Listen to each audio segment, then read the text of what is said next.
ಅದಕ್ಕೆ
ಮಾತಾಡ್ಬೇಕು ದೊಡ್ಡವ್ರ ಬಗ್ಗೆ ಅಂತ.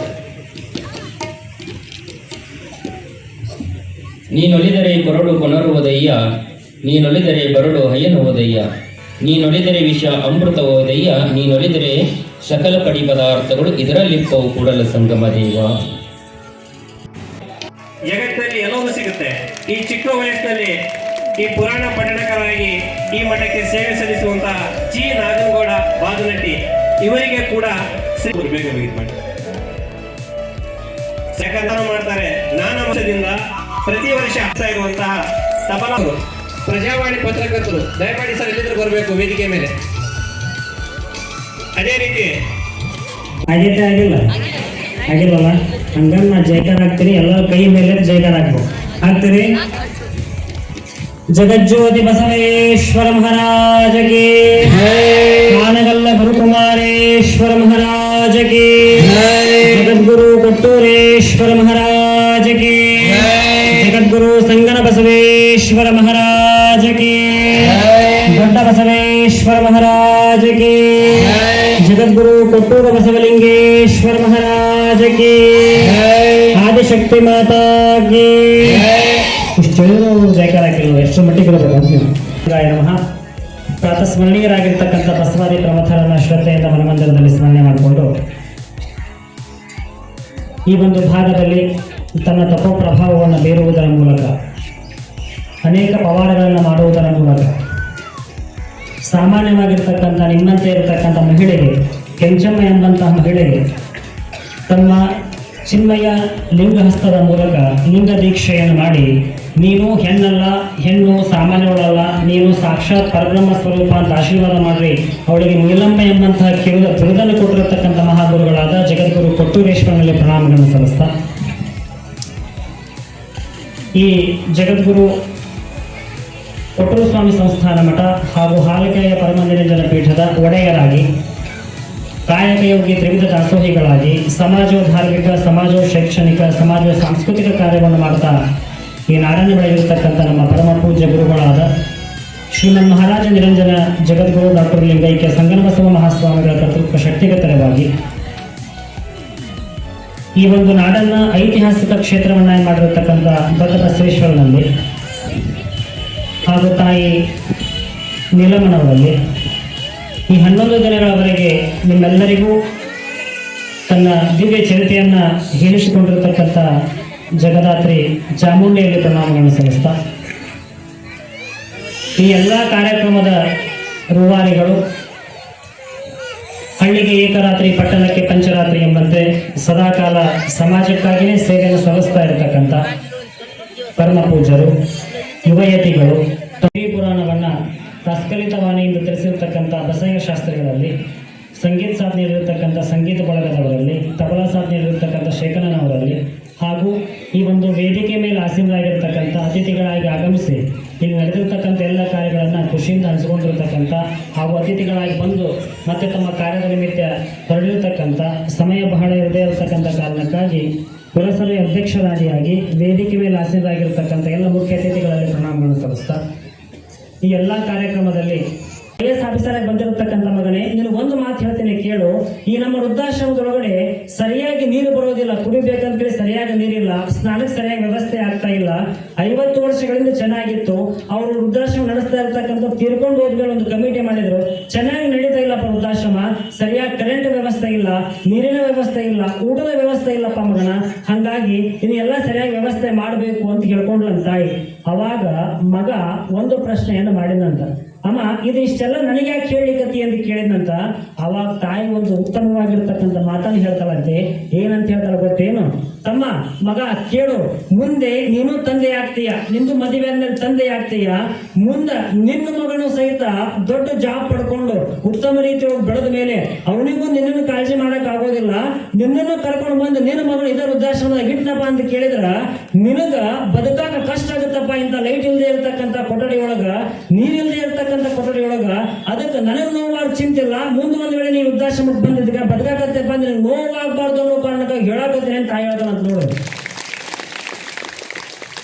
ಮಕ್ಕಳು ಜಗತ್ತಿನೊಳಗಡೆ ಅಸಂಸ್ಕಾರಿ ಮಕ್ಕಳು ಹುಟ್ಟಬಹುದು, ಜಗತ್ತಿನೊಳಗಡೆ ಸಂಸ್ಕಾರ ಇಲ್ಲದೆ ಇರತಕ್ಕಂಥ ತಾಯಿ ಎಲ್ಲೂ ಇರೋದಿಲ್ಲ ಅನ್ನೋದಕ್ಕೆ ಇದು ಒಂದು ಕಥೆ ಉದಾಹರಣೆ ಅಂತಕ್ಕಂಥದ್ದು ನಾವು ತಿಳ್ಕೊಳ್ಬೇಕು.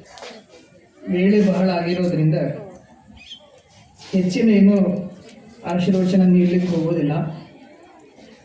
ಇವತ್ತು 11 ದಿನಗಳ ಪರ್ಯಂತರ ನೀವುಗಳೆಲ್ಲ ಪುರಾಣವನ್ನು ಕೇಳಿದ್ದೀರಿ. ಮನುಷ್ಯ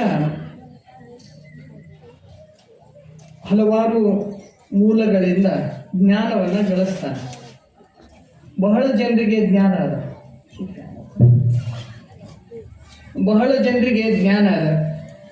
ಆದ್ರೆ ಜ್ಞಾನ ಇದ್ದ ತಕ್ಷಣ ಮನುಷ್ಯ ಎಲ್ಲವನ್ನೂ ತಿಳಿದಂಗೆ ಆಗೋದಿಲ್ಲ. ಈಗಿರ್ತಕ್ಕಂತಹ ಪ್ರಸ್ತುತ ಸಂದರ್ಭದೊಳಗೆ ಮೊಬೈಲ್ ಮೂಲಕ, ತಂತ್ರಜ್ಞಾನಗಳ ಮೂಲಕ ನಾವು ವಿಷಯಗಳನ್ನು ಸಂಗ್ರಹ ಮಾಡ್ತೀವಿ. ಎಲ್ರಿಗೂ ಆಲ್ಮೋಸ್ಟ್ ಈಗ ದೇವಿ ಪುರಾಣದ ಬಗ್ಗೆ ಮಾತನಾಡಂತಂದ್ರೆ 1-2 ನಿಮಿಷ ನೀವು ಮಾತನಾಡ್ಬೇಕೀರಿ, ಅಷ್ಟು ನಾಲೆಜ್ ಎಲ್ಲರಿಗೆ. ಎಂಥ ದಡ್ಡದಾನಂತಂದ್ರು, ಬರ್ಯಾಕ ಓದಾಕ ಬರೋಂಗಿಲ್ಲ ಅಂತಂದ್ರು ಭಾಷಣ ಮಾಡಿ ಹೋಗ್ತಾರೆ. ಈಗೆಲ್ಲ ಇಷ್ಟೆಲ್ಲ ಜ್ಞಾನ ಇದ್ರು ಮನುಷ್ಯ ಯಾಕೆ ಸಂತೃಪ್ತಿಯಿಂದ ಬದುಕಲಿಕ್ಕೆ ಯಾಕೆ ಆಗಬಲ್ದು? ಕೇವಲ ಜ್ಞಾನವನ್ನು ಸಂಗ್ರಹ ಮಾಡಿದ ತಕ್ಷಣ ಮನುಷ್ಯ ಸಂತೋಷಿಯಾಗಿರ್ತಾನೇನು? ಸಂತೃಪ್ತಿಯಿಂದ ಬದುಕಲಿಕ್ಕೆ ಸಾಧ್ಯ ಆಗುತ್ತೇನು? ಎಲ್ಲರಿಗೂ ಬೇಕಾಗಿರ್ತಕ್ಕಂಥದ್ದೇನು? ಸಂತೃಪ್ತಿ. ತೃಪ್ತಿ ಜೀವನ ಬೇಕಾಗಿದೆ, ಅತೃಪ್ತಿ ಇರಬಾರ್ದು ಯಾವಾಗಲೂ. ನಾವು ಎಷ್ಟೋ ಸಂಗ್ರಹ ಮಾಡಿದ್ರು ಅತೃಪ್ತಿ ಇತ್ತು ಅಂತಂದ್ರೆ ಮನುಷ್ಯ ಅನುಭವಿಸೋಕ್ಕಾಗೋದಿಲ್ಲ. ಈಗೆಲ್ಲ ನಾವು ಈಗ ಅಡಿಗೆ ಪ್ರಸಾದ ರೆಡಿ ಮಾಡಿದೆ. ಪ್ರಸಾದ ಎದಕ್ಕೆ ರೆಡಿ ಮಾಡಿದ್ರೆ ಅದನ್ನು ಸಂತೋಷ ಪಟ್ಟು ಊಟ ಮಾಡಿ ಸಂತೃಪ್ತಿ ಪಡಲಿಕ್ಕೆ, ತೃಪ್ತಿ ಪಡಲಿಕ್ಕೆ ಪ್ರಸಾದ ಮಾಡ್ಯಾರ. ಮತ್ತು ಆ ಪ್ರಸಾದ ಮುಂದಿಟ್ಕೊಂಡು ತೃಪ್ತಿ ಪಡೋಕ್ಕಾಗಲಿಲ್ಲ ಅಂತಂದ್ರೆ ಮತ್ತು ಪ್ರಸಾದ ಮಾಡಿರ್ತಕ್ಕಂಥ ಶ್ರಮ ವ್ಯರ್ಥ ಆಗಿ ಹೋಗ್ಬಿಡತ್ತೆ. ಹಂಗೆ ಜೀವನದೊಳಗೆ ಕೇವಲ ಜ್ಞಾನ ಇದ್ರೆ ನಡೆಯೋದಿಲ್ಲ, ಜ್ಞಾನದ ಜೊತೆಗೆ ಹೆಂಗಿರಬೇಕು, ಹೆಂಗೆ ನಡ್ಕೊಳ್ಬೇಕು ಅಂತಕ್ಕಂತಹ ಕ್ರಿಯೆನೂ ಬಹಳ ಮುಖ್ಯ ಆಗುತ್ತೆ. ಈ ಉಡಿ ತುಂಬತಕ್ಕಂಥ ಕಾರ್ಯಕ್ರಮವನ್ನು ತಾವೆಲ್ಲರೂ ಸಮಾಧಾನದಿಂದ ನೆರವೇರಿಸಿ ತದನಂತರ ಪ್ರಸಾದವನ್ನು ಸ್ವೀಕಾರ ಮಾಡಿ ಪುನೀತರಾಗಿರಿ ಅಂತಂದು ಹಾರೈಸಿ ನಮ್ಮ ಆಶೀರ್ವಚನಕ್ಕೆ ವಿರಾಮವನ್ನು ನೀಡ್ತೇವೆ.